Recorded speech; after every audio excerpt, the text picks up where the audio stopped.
Welcome to My Life, Tanya Applied, with Rabbi Simon Jacobson, a journey into the deepest teachings of Torah and their application to our personal, emotional, and psychological lives.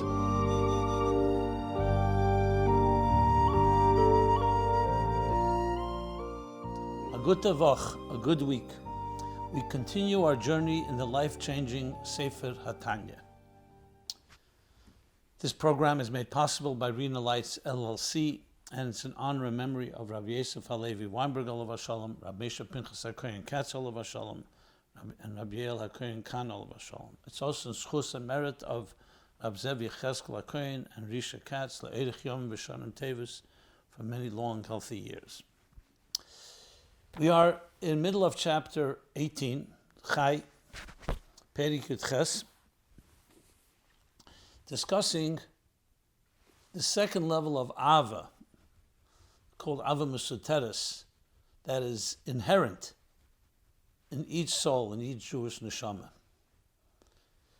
So earlier we were speaking about the Ava that is generated and birthed through contemplation. And that's the powerful Ava that is integrated within us, because it comes through our effort, through our avodah, as he explained at length, relatively, and therefore critical in the process of kikorav elecha dover me'ed, because every person can achieve that Av. But then there's another level of Av, Ava Mesuteres. And this comes to address those, includes everyone, but especially those that cannot generate through their avodah, like he said at the beginning of the chapter. That someone who does not have the capacity, even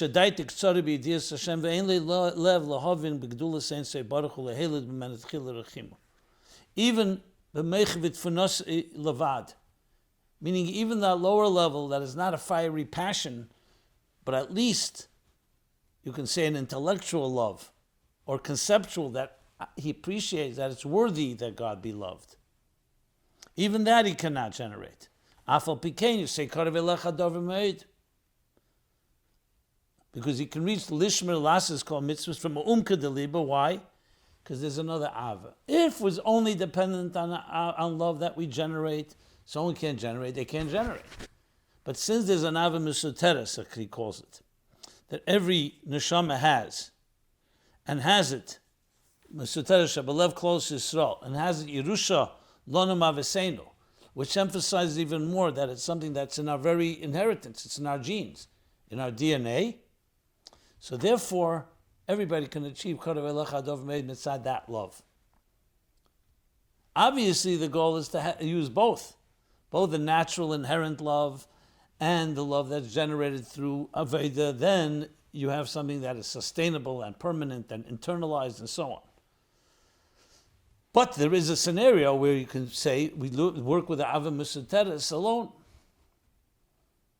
Though the mitzvah is v'havtas Hashem l'kecha b'chol levavcha b'chol nafshcha b'chol meidecha, which means we have to work at it. Even like he explained in chapter 16, 15 and 16, but especially 15, that even when it comes to Ava Mesuteres, you also need avodah. You don't want to be loy avodeh. But still, the ultimate Aveda is that which you generate literally from your own initiative, the love that's born from contemplation about godliness. But imagine if you can bring all of them together, what we can achieve. And this also, as he said, comes to explain, Korav Elecha Dover Me'ed, he said the milas ma'id. What does it mean, ma'id? Very much accessible, very reachable, this level of Korav Elecha Dover Me'ed. Beficha, belvavcha la'aseseh. Now, in explaining Yerushalayim Avesenu, the Alter Rebbe went on to explain the different aspects. He spoke about 4 points. So what is the Yerushalayim Avesenu? Because the Avesenu, the Avis, had hein merkava. Being that they dedicated their lives to the point that they became vehicles, chariots, for the divine, so therefore, kein zochu l'hamshich naran libnei macharem ad elam. So they merited to transfer and extend nefesh, ruach, neshama to their children forever. Something unique. In other words, without the Ovis, you could still say every neshama is a chelik elikam mal mamish, like explained in chapter 2 in Tanya. Vayipar ba'ap of nishmas chaim, that's before the Ovis. We're talking about other marishin. Vayipar ba'ap of nishmas chaim, like he explains there. Mitechi yusei nofach, the pnim yusei, that's a chelik elikam mal mamish. However, that's just saying there's a divine personality. The question is, how much is it active and how much does it affect the person? The Ovis, due to their bittul, what they did was they brought down this connection, this chelik elikam mamish, in a place in a way that is viable. And viable with the bittul that they have, that a person can achieve that level of bittul like a merkava. We can't quite be like the Ovis, but because of them, we have in our DNA that level. And that's what's explained. This is much more than what we learned in chapter 2. In chapter 2, we learned that, yes, all in our bonim atem l'Hashem alekechem, like a ben comes from Me'echa Av, and Chochma is huve Chochmas echad. But firstly, it's not just huve Chochmas, he's also one with all the spheres. Here we're going further, that Chochma has something unique in it, the Erein Sof Baruch Hu that resides in it, like he said.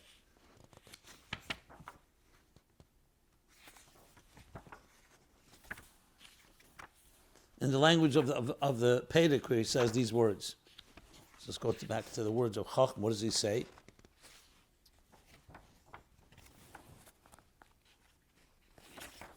That because all the spheres are klulam mekulam, so they have in it also Chochma, and in Chochma you have Meir Erein Sof Baruch Hu Mamish, because it says K'diksiv Hashem b'Chochma. Havaya b'Chochma, Yosadoretz, Chulam b'Chochma Sisa. And it's already explained that a Sisa here, and Yosadoretz is talking about the neshamas that come down below. Because everything was created with God's wisdom. But it doesn't necessarily have God's personality. That's the key. So Nimtze Ke'en Soy Baruch Hu Melubish B'chinas Chochma Shebenefesh Ha'adam, Yiyeh Mishiyeh Miyisrael, and that B'chinas Chochma spreads to the entire being, and that Chochma has that powerful level of bittul. As we shall learn shortly, that level of bittul, koyach ma, and this is what the Ovis are mamshich. Tzemach Tzedek explains, not just that they have Chochma, but they have the Erein Sof Shebechachma. And that is the key to the Ava Misoteres, that every Id has the capacity to have total bittul to the Eibishter.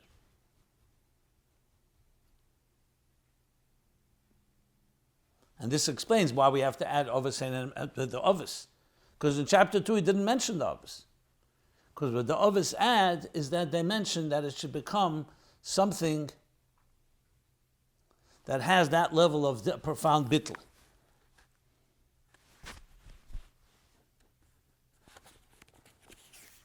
To use the exact language from the Tzemach Tzedek, let's look at the exact words. He says like this. This is in the Kitzur Va'aris. She'ina Aris Eidin So B'chinas Chochma Shebenefesh Ha'adam Aydei Ha'avis Niseisiv Koyach B'chinas B'nei Yisrael Mitzad Shorsham. It adds over the inyan of Bonim Atem Mamshiches HaNeshama She'melubish B'Erein Sof HaMeir B'Chochma.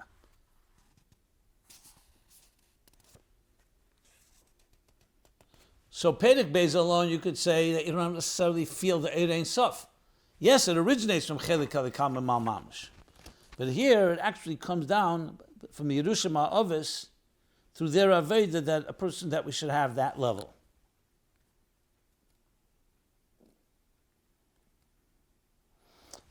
In other words, to have the level exactly as it's Nimshach from the Spheres, which he explains here. There he doesn't explain that. The Spheres, yes, the Spheres are Iyu v'chayu echad, Iyu v'gamu echad. But the Neshamas, you can say, separate, so they have the divine personality, Chelik Elikam Mamish. But now with the Chochma, you have the Ein Sof Shebechachma Shebenefesh Ha'adam. And it's another b'chinas bittul. Total dedication and total devotion. And this is even without any Aveda.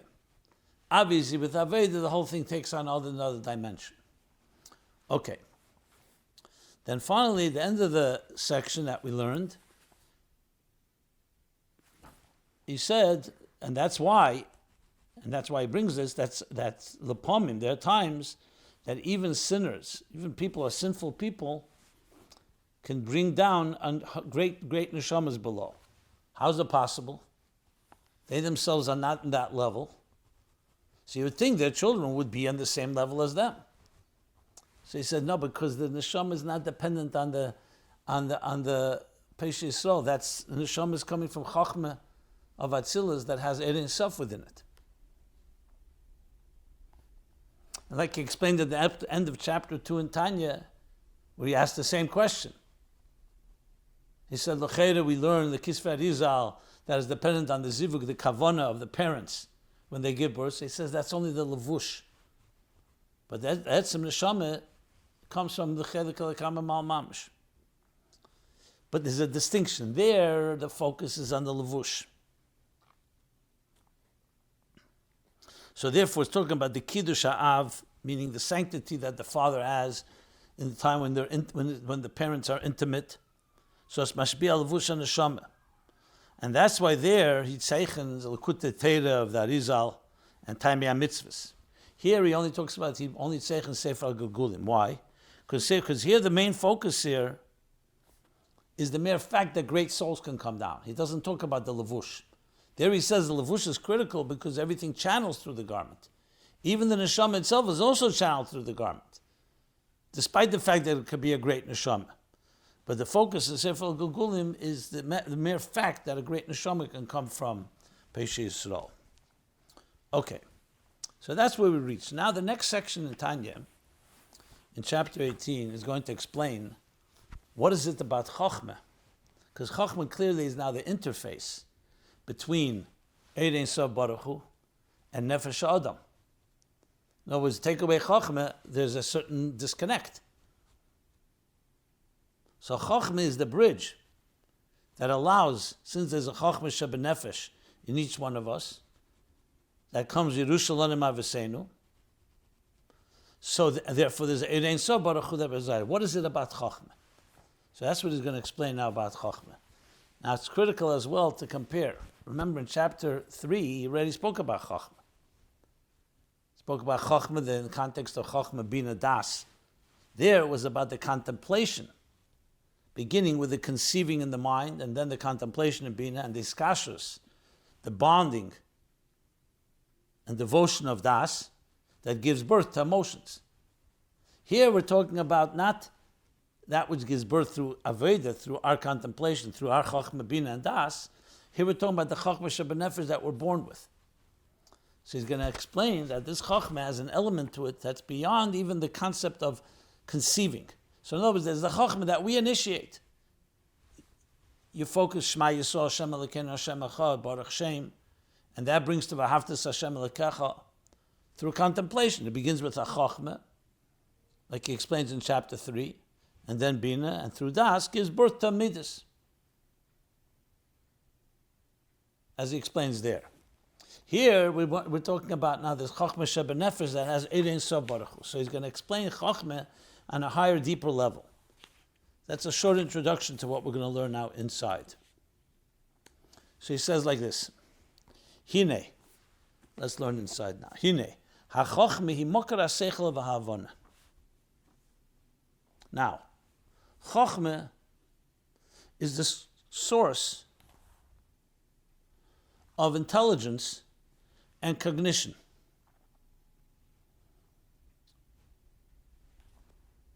So seichel and avona can be understood.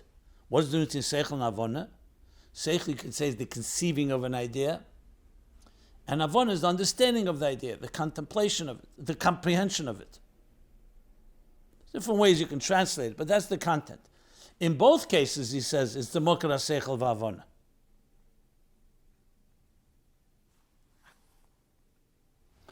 Why is this so important? Why can't you just say Chochma is the beginning? Instead of saying Mokar, you could say the Tchilas HaSeichel V'Havana. Or Tchilas HaSeichel. Because he wants to explain how Chochma has an element in it that is a transcendent element. Something that is a mystique that captures the Eid Ein Sof. Because remember, the key balance here is you want to have the divine aspect in order to affect the person that Ava Misoteres we're talking about. If it's going to be Karev Elecha Dover Meid, it has to be something we access, or we can access. So if it's completely Eid Ein Sof, you can say it's beyond us. So it needs to come down into within us. On the other hand, it has to retain its divine integrity. So Chochma is the perfect bridge, because Chochma, as we shall learn, is a combination. Yes, it will lead into intelligence, meaning into the imminent Keiches premium faculties of the person, but fundamentally it's Mokar HaSeichel V'Havana. It's not just Seichel. V'hi l'mayla mahabina. And it's higher.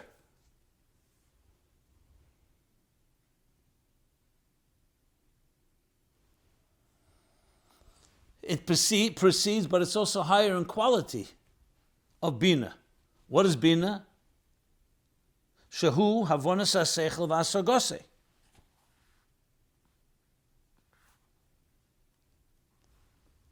We're talking about Bina now. Bina is the cognitively grasping of an idea and understanding it. Let's translate the words again. Havana v'asaga. So before he said, Mokar haseichel v'havana, Chochma is, and Bina is Avonas HaSeichel V'Asagose, understanding and grasping or comprehending or developing. V'Chochma l'mayla ma'Havana V'Asaga. So he's explaining why he's saying that. And Chochma is higher than this Havana V'Asaga of Bina. V'hi Mokar lehen, and he repeats again, it's a Mokar to it.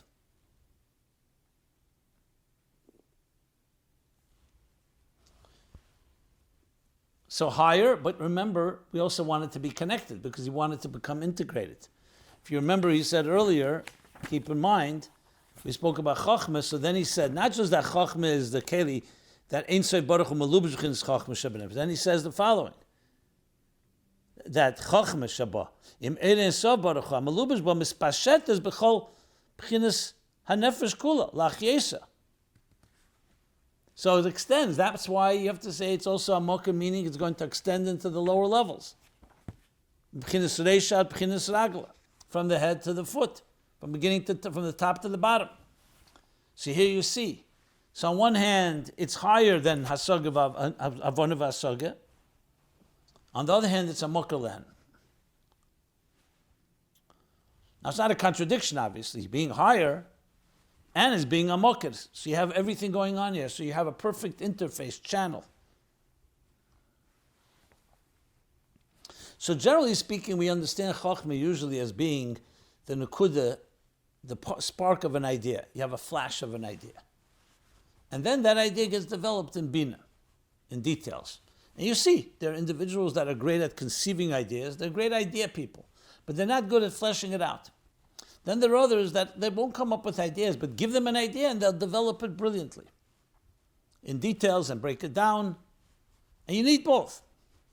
That's generally speaking. But there we're not taking into account where Chochma is channeling this from. Remember, it didn't begin with Seichel. It began with Elikus, with godliness. Now godliness on its own is L'mayla M'Seichel. Say, let's machshav et tfisa beklal, le machshavei seichem. God is beyond us. Even God, the mind, so to speak, of God is also beyond our mind.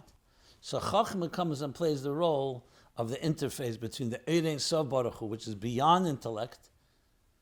So it's not just that it's the spark of an idea. The reason it's a spark is because what you're touching is a reality greater than yourself. That's what true Chochma is. It's allowing a reality greater than yourself into your being. And how does it allow it in? Through Seichel. So the mind that we have is not just a strong mind that we can understand things. The mind is our capacity to go beyond our subjective emotions and experience something beyond ourselves. And where's that personified? That's in Chochma. Because Chochma is l'mayla ma'havana v'asaga, but not to the point that it's completely pure amunah, pshuta, or just rotzna elyon like keser. It's already coming into cognition, but it's not yet cognition. So it's higher. He makar lahen. That's what he's saying here. And that's where Ein Sof Baruch Hu resides, because of the bittul that Chochma has, that allows it to channel in. So to continue, okay.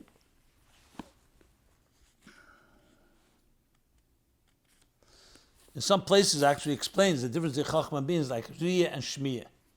Shmiyah, you hear something, you hear it detail by detail, you build up the picture.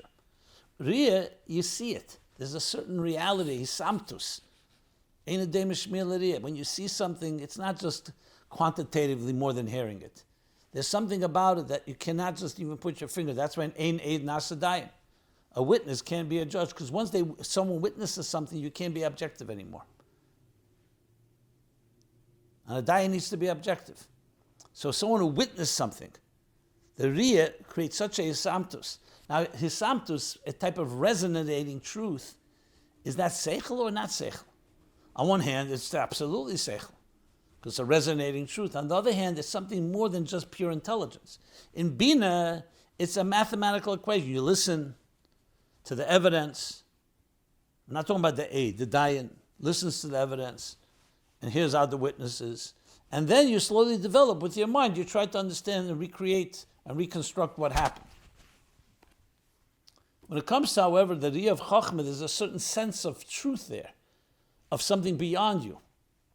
There's a certain emes. What is lacking, that's not been fleshed out into details. And we want that as well. We don't just want the Ein Sof Baruch Hu in the Chochma, we want the Chochma to be developed. So he continues now and says like this. V'zehu loshen Chochma.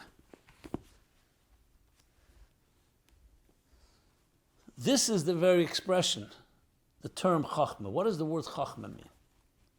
So he says Chochma is made up of two words. Koyach ma. Koyach means power, and ma means what? It's reversed. Koyach ma, Chochma.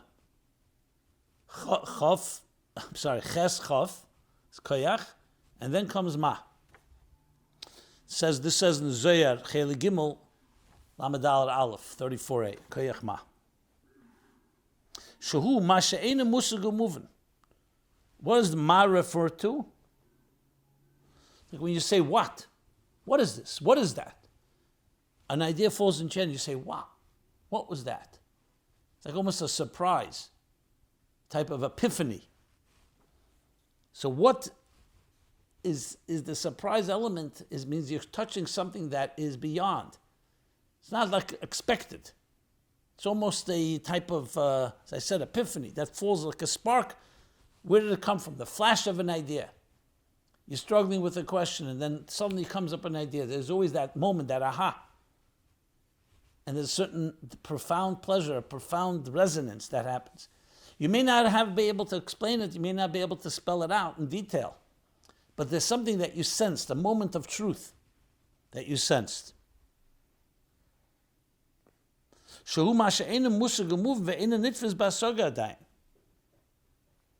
something that's not yet graspable, that you can contain and understood. It still defies comprehension. Someone say, what did you just say? I have to think it through. I have to develop it. And there are times actually we can even forget that moment. That's why it's important to write it down. But there's something about that place. Something happened. In different language, you can say it's the bridge between consciousness and superconsciousness. Where did that conscious idea come from? You say, I don't know. It says, Chochma ma'ayin timotze. The simple meaning is, Chochma, where does it come from? But Chassidus explains it not as a question, but as a statement. Chochma comes from ayin, a state of beyond. a true thing that's greater than you are, entering into your consciousness. So you see here how this is different than chapter 3. Chapter 3 was talking about Chochma as the beginning of Seichel, the beginning of a contemplation that you generate and you develop to give birth to emotions. Here we're talking more the process of how we become who we are. That Chochma is the way God channels Ein Sof Baruch Hu into us, into the neshama. And nicht ähnlich wie bei Soga dein. Ulechein mislabish bo Ein Sof Baruch Hu.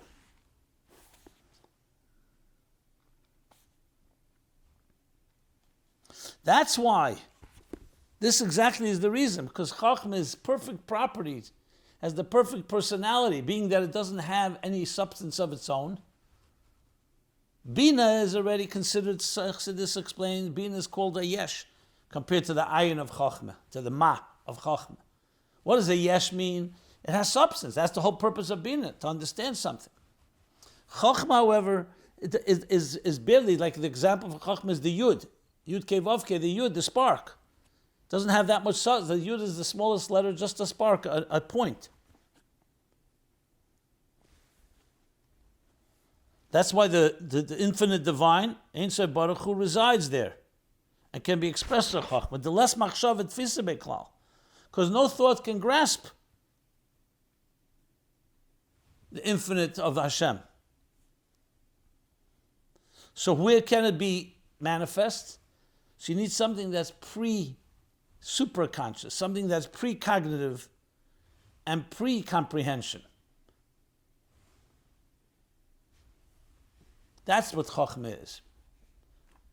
We'll learn about this in chapter 35 in the Hagah, where he adds another point about it, that Shamaiti Memeri.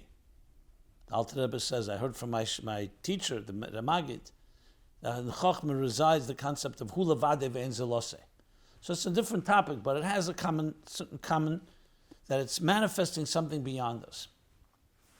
Sometimes the way it's explained, the difference between Chochma and Bina, that says that Chochma, Bina, ich verstehe, I understand. And in Chochma, der Inyan is verstandig. The idea is understood. The I is not that significant. Or sometimes it's explained, Bina, the mensch nimmt the seichel. The person is grasping the idea. In Chochma, the seichel nimmt the mensch. The idea grasps the person. So what's more important here? The higher truth that you'll integrate. And with that, he's going to go on to explain why. Kol Yisrael, afilu all Eden are maminim b'Hashem, because they have this Chochma within them that's active, that serves as a bridge. It's not completely beyond us. It's also not completely integrated, meaning part of the conscious faculties. It's the perfect bridge. And that we'll continue to learn in the next shir. TanyaApplied.com. You can find this and all previous programs, as well as submit questions. A good tevach. This has been My Life, Tanya Applied with Rabbi Simon Jacobson. Please join us again next week. Visit ChasidusApplied.com for archived classes and more resources.